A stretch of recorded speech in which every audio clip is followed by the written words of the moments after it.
It was February 2017, and Brazilian streamer Cohen77 was live on Twitch. He was playing the game Tibia for his fans, when all of a sudden, something absolutely terrifying would take place.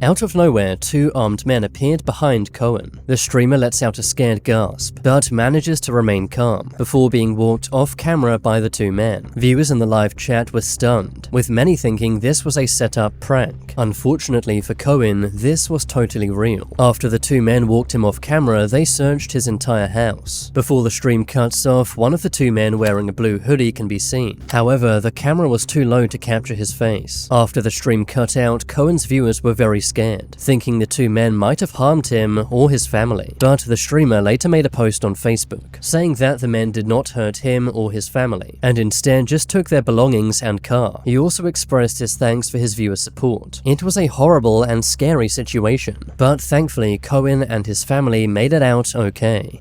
It was December 2018. A Twitch streamer from Kansas City, Missouri named Tron1717 went live. But as soon as his stream began, his viewers were already concerned. He was sitting at the wheel of his car, struggling with his seatbelt and slurring his words. It didn't take long for viewers to realize Tron was clearly intoxicated. His viewers began begging him not to drive, but Tron ignored all of his viewers' concerns, leading to some viewers calling the police, fearing Tron may put himself or others in danger. For a moment, everything seems okay, until Tron lets out a scared gasp.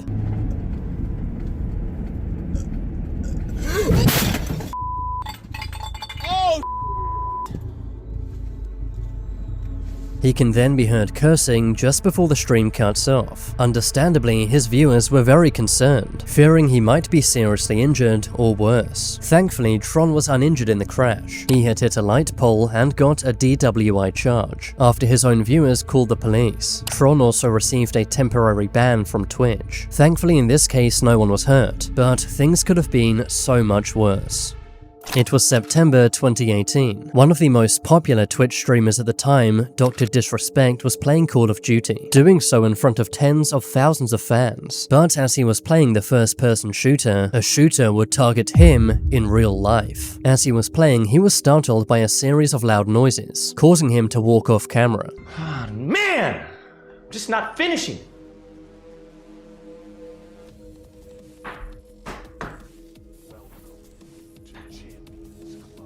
When he came back, he was visibly shaken. He had taken off his costume and was out of character, telling his viewers he had to end the stream.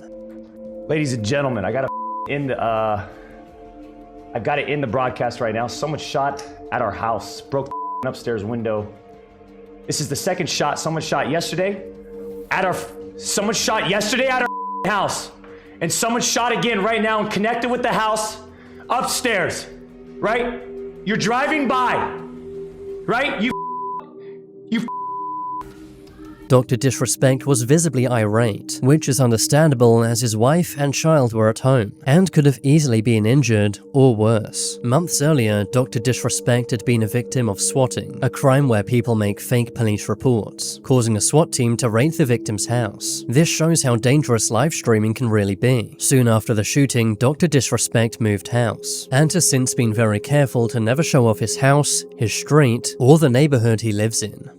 It was December 2022. A YouTube streamer from Northern Ireland named VoteSaxon07, whose real name is Stephen McCullough, went live, playing the game GTA Vice City. The stream began at 6 PM, with Stephen staying live for about 6 hours until midnight. What more could you want for Christmas other than an evening with your old pal Stephen? The stream was fairly mundane, but while Stephen was streaming, his girlfriend Natalie McNally was experiencing something truly horrific. The morning after Stephen's livestream, he woke up to a flood of calls and messages, with friends and family asking him about Natalie. The night before, she had been at her parents' house to watch the World Cup final. The match ended at 6 PM, and soon after, Natalie had driven back home. She lived alone in Northern Ireland England with her 2 cats and a dog. But the next day, no one could get through to Natalie. Her parents had texted her the following morning to check she'd got home safe. But uncharacteristically, Natalie had not replied. She also did not show up for work and was not answering any phone calls. She was also 15 weeks pregnant with Stephen's child. So understandably, friends and family were very worried. After learning Natalie was missing, Stephen drove to Natalie's house, which was about 20 minutes away from his. When Stephen arrived at Natalie's home, the door was wide open, and when Stephen walked in, he found Natalie's body. Investigators found the crime took place on December 18th, shortly after Natalie had returned from her parents' home. Because Stephen had found her body, he became a lead suspect, and he was soon arrested. However, he was soon let go, as he had a very strong alibi. According to the post-mortem report, Natalie was killed during the same time Stephen was live streaming from his home, meaning Stephen could not have been at the crime scene. Investigators also found a text Stephen had sent to Natalie at 5:57 p.m, reading, "Right, I'm off to stream the night away. Wish me luck." To which Natalie replied, "I might have a peek at your live stream later." This was enough to rule Stephen out, but it left police with absolutely no suspects. Stephen did give police the name of one person he suspected, but that lead went nowhere. However, a few days later, police found this surveillance footage, showing a man wearing dark clothing and white shoes heading to Natalie's house. This happened at 8:52 p.m, and 40 minutes later, the same man can be seen walking away. Given the timing, police determined this was Natalie's killer. The man had the same height and build as Stephen, which made him a suspect once again. But police were confused. If Stephen was indeed the killer, how could he be in 2 places at the same time? Police announced a £20,000 reward for information, and continued investigating various leads. Investigators made several arrests, and even found the knife used by the killer. But all of these leads turned out to be dead ends, and they still had no idea who the killer truly was. That was until January 31st, when Stephen McCullough was arrested yet again. Police had figured out that his alibi, the live stream, was totally fake. While it did go out as a live stream, the entire thing had been pre-recorded. Police found the original recording on Stephen's computer, which had been made on the 14th of December, 4 days before the crime. A taxi driver had also come forward, who said he picked up someone who looked like Stephen near the scene, picking them up at 9:30 p.m, and then dropping them off at Stephen's house, with the passenger even entering Stephen's home. All this evidence pointed to Stephen being the one behind the killing. The live stream also proved the crime was premeditated. Watching Stephen's live stream back, you can find various ominous clues. The stream was titled The Violent Night Christmas Live Gaming Stream. At the beginning of the live stream, Stephen said he was having technical issues, which he used as an excuse as to why he wouldn't be able to read the live chat.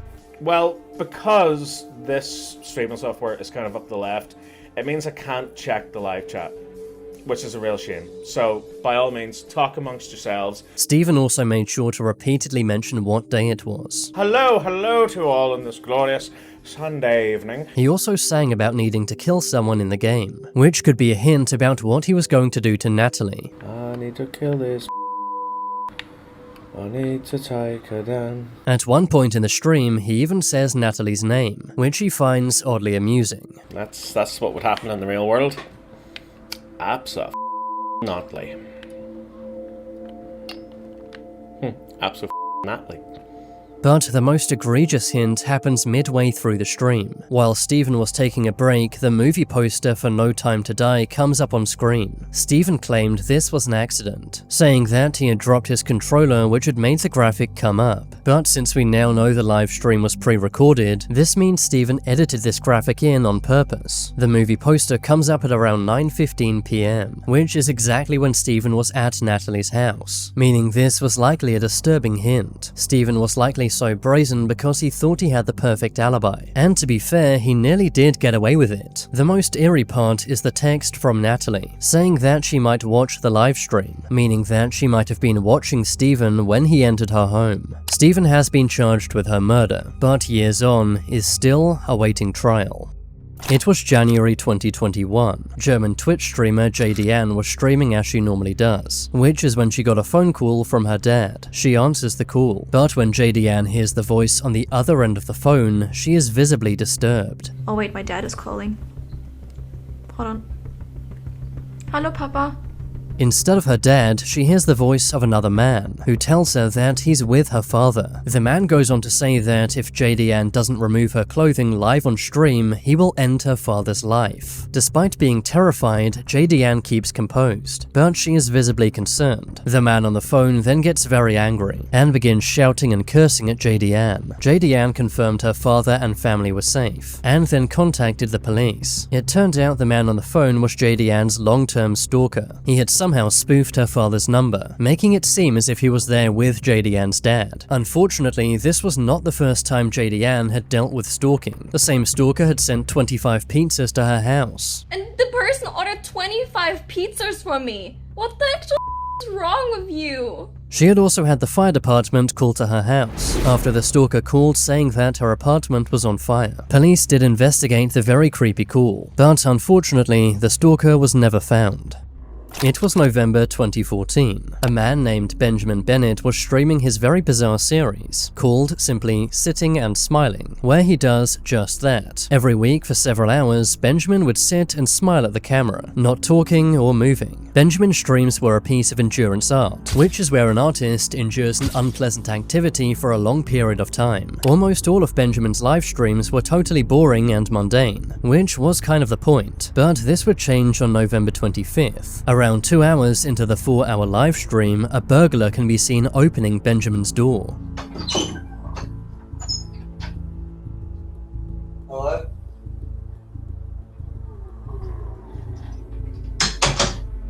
The burglar calls out, "Hello?" But after seeing Benjamin sitting there saying nothing, the burglar runs away, without stealing anything. During the incident, Benjamin does not move at all, which he continued to do for 2 hours after the burglar had left. Later, Benjamin explained he had heard the man coming into the house, but assumed it was his housemate. It's amazing he was able to maintain composure with a burglar in his room, not even turning around to check if he was in danger. That is true dedication to performance art.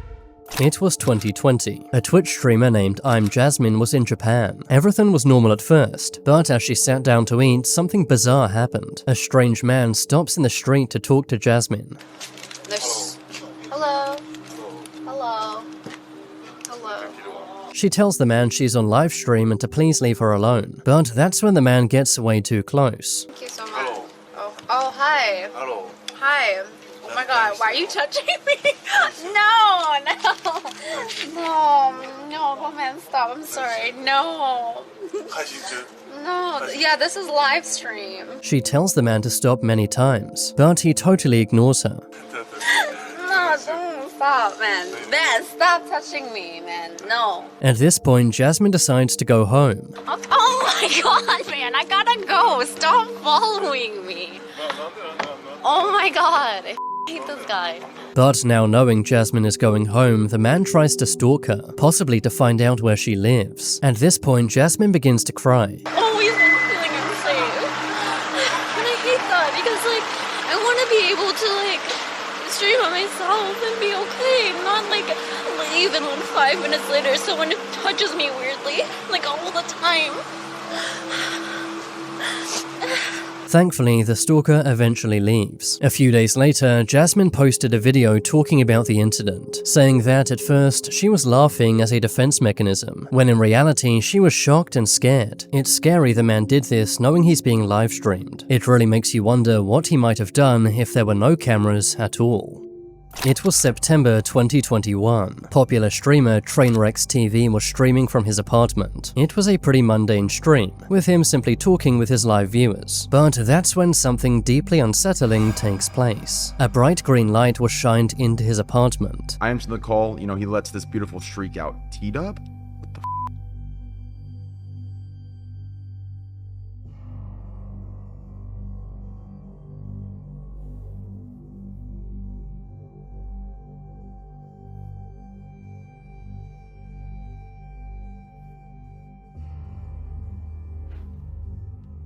Viewers in the chat began speculating as to what this could have been. Trainwrecks later explained what had happened. Disturbingly, someone had found out where he lives, and shined a powerful laser through his window. This is incredibly creepy, and the exact reason why so many streamers avoid showing their windows. Now Trainwrecks has no sense of privacy within his own home, and now always streams with his blinds closed. It was 2019. A streamer named Ellie Gatto is walking around the streets of Japan. But that's when Ellie and her friend notice a creepy man has been following them for some time. Let's go this way. Oh god. Oh god. And to make matters worse, the man is holding a katana. Oh no, he's legit following us. Holy. Oh god. Oh god. Let's go find your husband. Let's go to your husband. Let's go to your husband. They're visibly scared, but the man does not stop chasing them. Thankfully, a passerby notices what's going on and is able to stop the man. The stalker is arrested by police soon after. Thankfully, someone stepped in. Otherwise, things could have escalated and turned seriously bad. Comment down below which of these live streaming moments was the most scary. Subscribe if you haven't yet, and watch this video next.